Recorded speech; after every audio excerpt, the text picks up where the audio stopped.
భారతదేశాన్ని గెలిపించి సెమీఫైనల్కి తీసుకెళ్ళి స్టేడియంలోని మోకరించి ప్రభుని స్తుతించి ప్రార్థన చేసి సెలవు గుర్తు వేసుకొని మరలా అందరి ముందు అందరి సమక్షంలో దేవునికి మహిమ కలుగునుగాక అని చెప్పి మరలా తన యొక్క రూమ్లోకి వెళ్ళి మోకరించి ప్రార్థన చేసి దేవుని గణపరిచి భారతదేశానికి ఖ్యాతి తీసుకొచ్చిన ఒక క్రికెటర్ గురించి నేను చెప్పబోతున్నాను. సంజు శాంసన్ స్టేడియంలో ఉన్నాడు.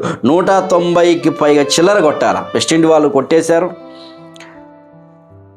ఇప్పుడు కొట్టాలి, చాలా స్ట్రగుల్గా ఉంది గేమ్.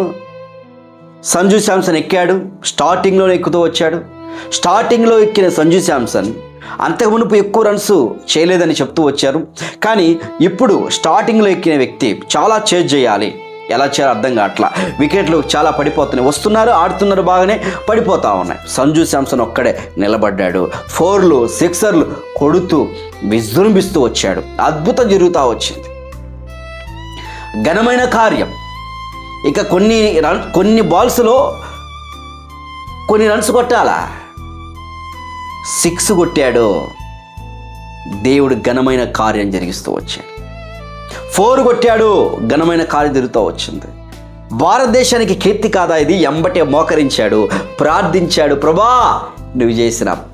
సంజు శాంసన్ పడిపోయినవాడు, పాడైపోయినవాడు, చెడిపోయినవాడు. అందరూ నిందించారు, బాధ పెట్టారు. కానీ కెరటం వలె దూసుకెళ్ళిపోయినాడు.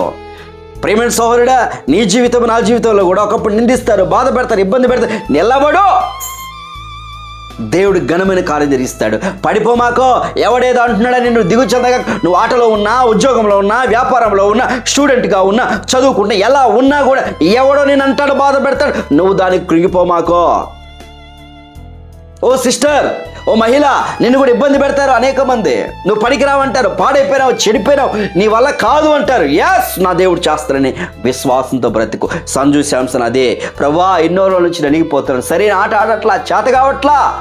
ప్రార్థించుకుంటూ వచ్చాడు, ప్రార్థన చేస్తూ వచ్చాడు.